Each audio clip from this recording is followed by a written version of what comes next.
Mr. Tan, thank you very much for opening your doors to Africa Media Australia. We would want to talk to you about a number of things relating to your role and your office role. And we'll start by asking you to introduce yourself to our audience here. Thank you, Clyde. Good that you could come and see me in my office. The last time we met was the Ugandan function. My role is very simple. I'm the chair of the Victorian Multicultural Commission. The commission is a government body, but it is independent. And our role is to ensure that we provide the services to help communities with enhancing their rights to be who they are, practice the religion, enjoy the culture, and settle into Australia in the context of a large Australian brotherhood and sisterhood in the family. And in that sense also, therefore, our role is to ensure that we provide for the harmony and the benefit and advantage of multiculturalism.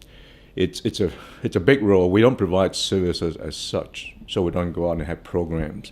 We're a very small agency. Our agency is principally about advocacy, about saying where we need to be able to hear from people and even the African community and say, what can we do to help to make things better? There have been some discussions in the past, and maybe there's some confusion about VMC, because VMC has got a very high profile. So everything is packaged under VMC, but not everything is really VMC. The government has its own programs for multiculturalism and multicultural issues, and some of those are really government initiatives. The government has a body called OMAC, which is the Office of Multicultural Affairs, and it runs a number of programs, including issues on settlement languages as well. Now, that's not to say we don't get involved, we do, but we don't actually deliver the programs. We have also the role in that sense that we need to look into making sure that OMAC performs its job properly, if not delivering services, or even a minister, and being able to present report to ministers saying that there is inadequacy in some areas of services. All right. And how long have you been in this position? Not very long.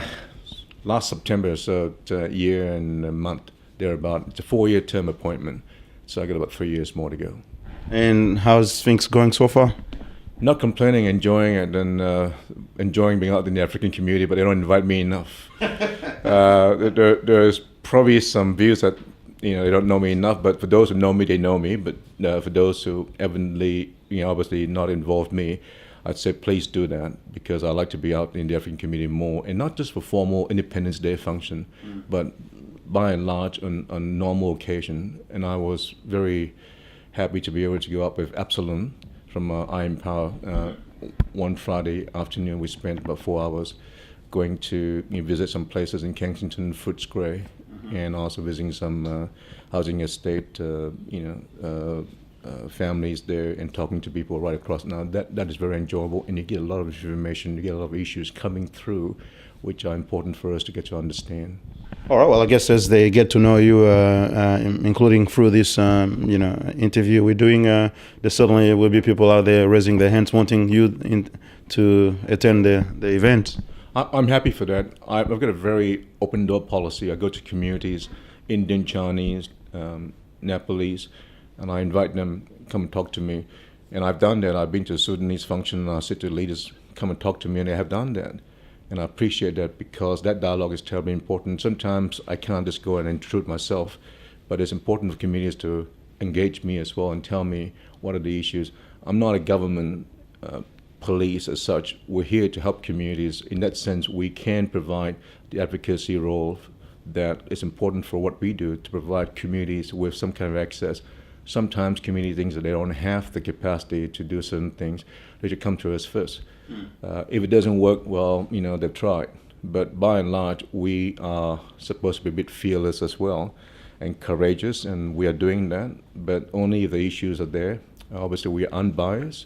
We're not in the business of attacking anybody, but we're not in the business of being there as a mouthpiece for communities without reason.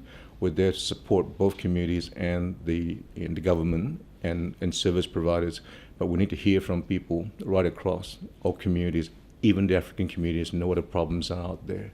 And what are some of the ways people can access your office and yourself to talk to you about some of the issues, apart obviously from inviting you to the events and other opportunities. But how do they access VMC? Well, I have 11 part-time commissioners apart from myself. They're out in committee all the time. I've got a youth commissioner and a person of Yasmin Hassan. She's from Urumu background. I've got 3 Muslims all up.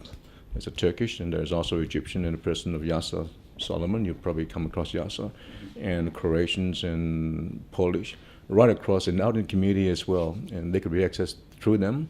But we also have RACs, which is Regional Advisory Council, been set up recently. And the idea is to be able to allow them to engage with communities in different sections. There are 5 regional advisory councils and 3 metropolitan ones. The idea is to give access to people in a different way, which they normally won't be able to have, not to the regions anyway. The idea is to concentrate on issues in different areas so that it can be specific and to address those problems in those particular areas. So right across, and obviously we say a phone call away. You call up my office and you said, now, can we have a meeting with the chair? I'm happy to meet. If you look at my schedule and agenda, and Paul would tell you that my director, he said, wow, this is crazy. But that's part of what we do. And if you want to meet me at 12 o'clock on Saturday night, if there's for good reason, I'm happy to turn up. All right, so just put a party together and if you do that, please, by all means, yeah. And I'm not just talking about, one homogeneous African community, and that's not a fair remark. It's always like saying, Asians. The Chinese are, as big a group as the Indians and right across. And sometimes, because the numbers are issues, and sometimes the communities are not terribly huge, 1,000 here, 2,000 there, so they group into a community. But to be fair, they're all separate communities. And therefore, in due course, they need to be looked at. They have separate issues, separate needs, and separate backgrounds of which they come from. You look at the Ugandans and the Kenyans, compared to from Sudan or Somalia, different background, different cultural heritage, and therefore we need to address people for who they are. And therefore, in due course, if you come to me and not just speak on behalf of one African unit, but in individual communities, I'm very happy to do on those bases. Okay, let's talk about how your role plays out with regards to African communities. I guess in your description earlier, you said that you don't have programs that you run yourself, more sort of like middlemen between the communities and the government. What's your understanding of some of the main issues that new and emerging communities may be facing in general, and in particular the African communities? I think if you generalize, you look at problems that new emerging communities, they're right across the spectrum. If I talk to you about the Bhutanese community, the Nepalese, talk about Chin community, the Karen community, they're quite different. The basic needs are there: education, employment, housing, trying to fit in, different backgrounds. Some don't have the British system, some have, and therefore they find it a little bit easier to understand how it works. But not all countries have that. Afghans come in completely different, as with some African countries, different. So across the board, these are the issues that confront all communities: the health, settlement, housing, employment, and education, and caring for the young people. These are right across, but each individual communities will have their own specific set of issues, and the African communities have their own. And a large part of the issue is about trying to find a place here in a country which is quite distinct, particularly if you're looking at the Sudanese and Somalians. Quite distinct background. Some African countries have a very rich and long British tradition. So settling into Australia might be a little bit more knowledgeable and easier for them to, okay, we know how the system works. But for some, it's not that easy. And not only that, but they come from places, they're refugees mostly, and they come from places that are war-torn and it's got famine and got issues. And it's a different background. And we say to government that we need to have responsive programs or deal with communities for who they are and the transition periods to fit them in, because they're not going to just walk in and become good old Aussies tomorrow. It takes time, and for some communities it takes a bit more effort to get to that position. And is there anything specifically that either VMC or the government is doing to attend to the specific needs of the African Australian communities? Right across, if you look at government policies and programs, I think there is a fair number, quite in fact, some might say disproportionate concentration on Middle Eastern and African community issues. Not because there's a bias in the system, but where the needs are, there will be allocated the resources required. There are African leadership programs put in interpretation services. The fact that you are here today is very much part of the program. The government has initiated programs to educate and give African communities capacities to get themselves involved in the media training area. And you can interview and talk to me like this. The Chin community doesn't have that resource available to them at all. Right? It's not even out there. They come to me and said, can we have a radio program for 1 day a week? And that's sort of the level we're in. But the same different requirements they have, they're asking me to put the language on the VCE program. So there are different needs in different areas where they are putting their interest and emphasis on. And therefore, in the African communities, there's been a lot of resources put in settlement issues and education, special transition programs, education, $2 million by government over the next 4 years program to help with particularly refugee issues and particularly with the African in particular. So a lot of time and issues are put in. What we say is we're not perfect. We don't know all the answers. This is where we need to hear from communities. Sometimes when I go out in the community, I find that things aren't working as well. There are gaps there. Some of the governments don't know because the bureaucrats, to be fair, sit in the office, they do what they know best from the programs they produce. But sometimes it doesn't match out there. And this is where our job is. When you go out there and say, hang on, what's happening here? I want to give you an example. I'm not sure you know Ahmad Dini. He Somalian soccer, and he comes to us and said, I need some funding to get my boys to play in Madrid. And this is the Unity Cup that they played. And there's just 14 boys from different backgrounds, Horn of Africa. Now, not that common. You think it's all African, but even where you come from in Africa, you can't get 12, 14 boys from different communities to come together and do play in the same team. But they're doing that, and they said, can we get some funding so they can fly them to Madrid to play soccer? And he explained to them why it's important, and we agreed to fund that only because we know that we can help those boys to see things differently, give them motivation, give them a reason to do things better. That is helpful. What's your assessment of how effective some of these programs that you've mentioned on the ground? By and large, right across the board, generally, I think we've done a good job with what we got, the programs put in place.